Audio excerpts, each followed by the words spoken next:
Good morning po sa ating lahat. Araw po ng Lunes. So ano po tayo?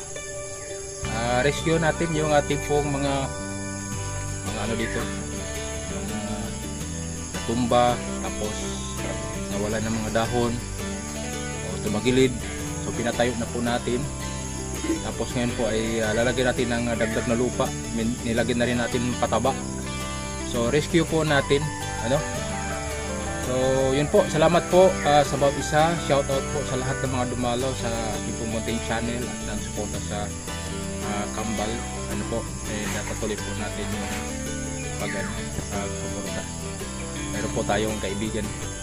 Shout out po kay Kuya Alex. Yung ating pong kapitbahay dito. Rescue po tayo. Yan, i-rescue po natin ito. So mayroon po tayong kapitbahay na dumalaw. Ayan, shout out kay Alex Librada. Ayan, kapitbahay lang po kami, nandiyan sa unahan lang Malayo sa baha yung bahay nila. Ayan, so si Kuya Alex po ay isa sa mga tumulong sa akin channel ko. Ayan, siguro hindi naman natin ikumpara sa mga batch siguro noon. Siya lang ang gumawa ng paraan para iangat ang channel natin Shout out po sa inyong lahat. Sa mga supporter po ng Rochelle. Ayan. Suportahan po natin si Pastor. Anong yan, Pastor? Abuno? 14. Complete. Ano siya? Ang ginagawa natin, alternate. Alternate kasi para hindi mag-immune yung lupa. Hindi siya kaya... Kasi pag na-immune na sa isang abono, dumating yung time na parang hindi na siya katalag. Parang hindi na-epekto yung Hindi na-epekto kasi na-immune na siya. So kailangan siya may alternate siya. Urea, tapos ibig sabihin paglagay mo niyan sa sunod, urea naman. Tapos pag na siya, malapit na magpuso, maganda lagyan ng putas. Potassium. Yun ay pangpa-tipik, pagpabilog, pagpabigat kung paano sa bunga.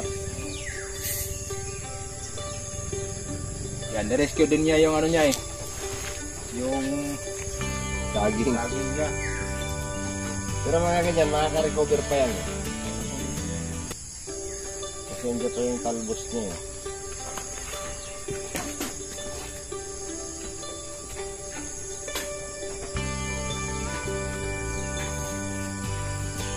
Dahan lang. Tapos yung pintit doon sa likod. Dito rin ako kumuha ng idea kay Pastor Dong kasi kung paano magpatubo nito. Ayan, yung 3 puno ko nakaproduce ako ng kulang 100 pero yung nakasurvive kunti lang kasi nagtanim ako dun sa lote ni Ruel mga 20. Pabayaan ko hindi ko na nalagaan na init pa yon. Hindi lang yung nakalusot doon. Lagyan mo pa. Saan mo daw niya?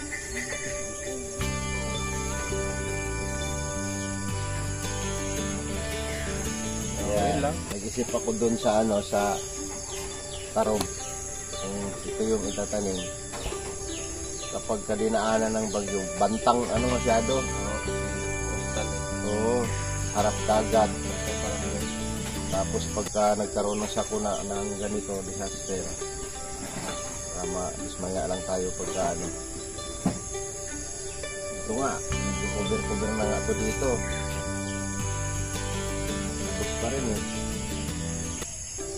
maganda kamuti. Hindi maano sa bagyo kamuti. Kamuti.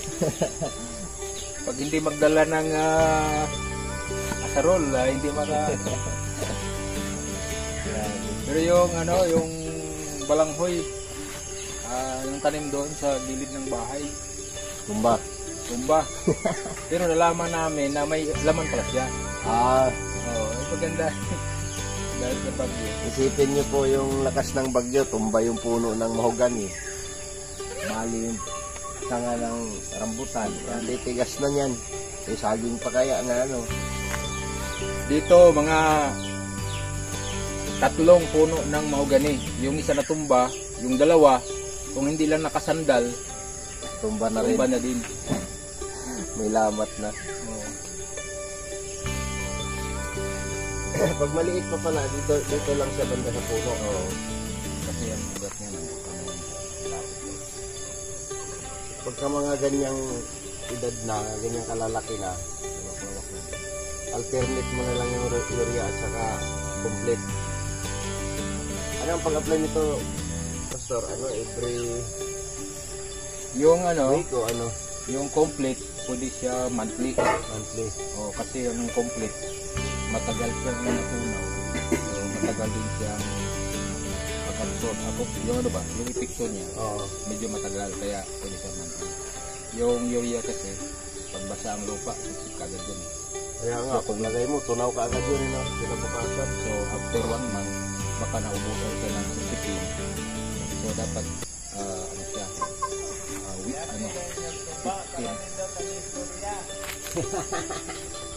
15 na lang, 15 days. Every 15 days. Oo. Yung urea. Pero ano lang din, yung pang isang buwan, hatiin siya. Ah, Halimbawa, kung nabibigay tayo ng 2 kutsara, pang isang buwan, 1 kutsara lang siya, 15 days. sa urea. Oo, kahit konti-konti, pero tuloy-tuloy yung sisipin. Kasi yun yung magpapaganda sa saging, no? Pagka paano na siya, paangat na. Pag-isa, Tapos bago mamuso, matas. tirahin mo na ng butas. Monthly rin yung paglagay. So, ano lang, 1 bisis lang. Siguro makalagay ka doon, 2. 2 bisis. Di, isa lang. 1 bisis lang. Isa lang. Pero yung ano, yung pataba, konti-konti na kayo, tuloy-tuloy siya monthly. Kahit namumunga na siya. Kahit namumunga na. Kasi ang inalaga natin doon naman, yung kasunod. Ah, yung ano niya, Okay, yung ganyan. Okay. saha. So, tuloy-tuloy ang alaga kasi preparation niya siya sa susunod ng takot. Kasi pagka tulad nito, yung mga ginagawa nating pang negosyo, diba, yung pang tinda. Itong sikan ano niya, ibig sabihin gaganda pa yan. Oo. Yan. Unang ano niya to, di ba?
Okay po, ginaganyan po natin, nilagyan natin ng lupa kasi ano po, natanggal na yung ibang mga lupa dahil sa tubig. Ito na kasi ito ng tubig.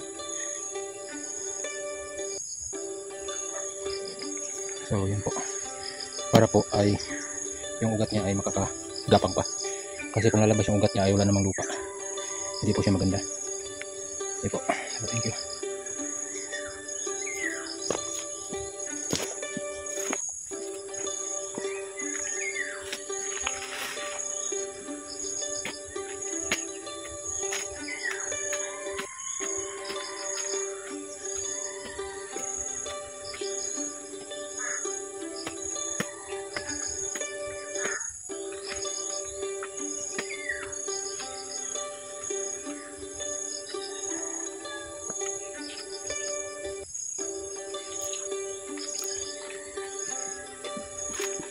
So ang isang dahilan kung bakit nakalanan po natin ang gilid niya, kasi pag medyo rolling yung lupa ay kanalan siya, para pag maglagay kayo ng pataba, hindi siya maano agad sa konting ulan. So sisip-sip siya doon sa ginawa nating kanal. Maliit na kanal. So yun po yung purpose doon.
Come. Ano? Korean noodles.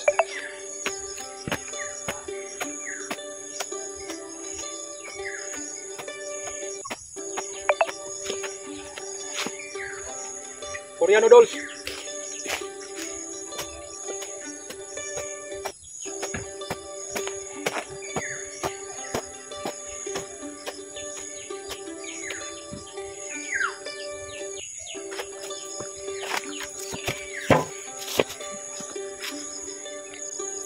So para po sa mga sloping area, rolling area na lupa, ang paglalagay po natin ng mini canal sa paligid ay arc siya.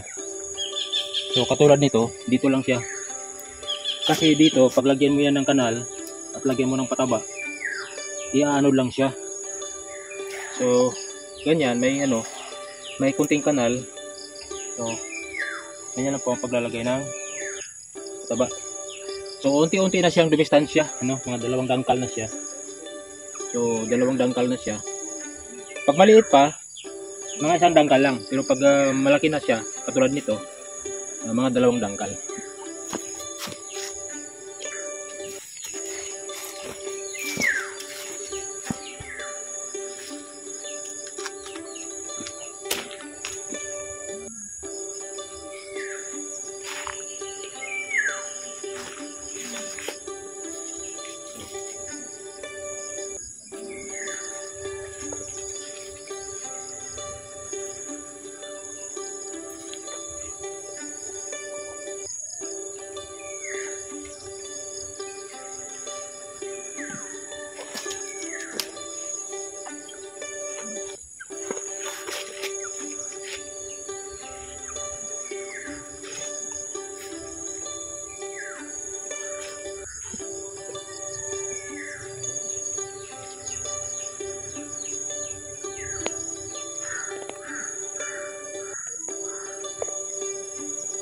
Yes!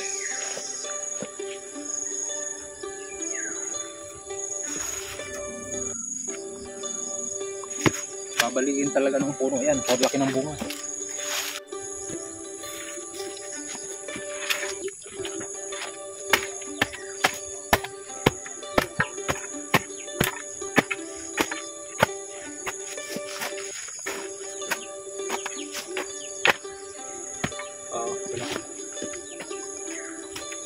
Huwag itong kalakat.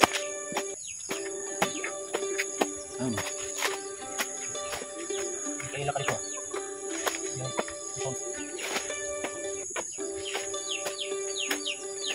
Kawali kayo dali. Ano yung kalakat?